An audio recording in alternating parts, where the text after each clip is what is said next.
I shut my front door and myself, I was like a bit overwhelmed, because it's like, hang on, I've got somewhere now. After 6 years sleeping on the streets and in and out of hostels, Paul now has a room of his own. He's one of 390 homeless veterans supported into accommodation this year. Were you sleeping rough in Portsmouth? I was I was sleeping rough quite a few years. Really? All over the country, yeah. Oh, Jesus. Okay. And then Operation Fortitude was set up by Veterans Minister Johnny Mercer as part of his pledge to end homelessness among ex-forces by the end of 2023. My whole thing is about resetting how this country looks after veterans. I think one of the most visceral examples you can have is a veteran sleeping rough because of a lack of provision by the country in which he served.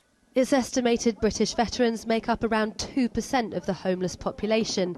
Instead of having to navigate through often overwhelmed local services, Operation Fortitude gives ex-armed forces a national hotline with just one point of contact to help them.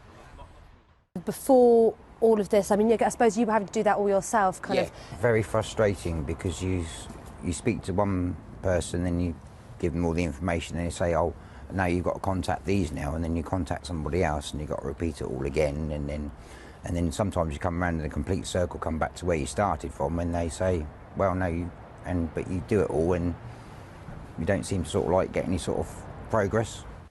The Treasury has backed this project with £8.5 million over 2 years. It's still in its infancy and working through the discrepancies in demand in different areas, some of them under acute pressure.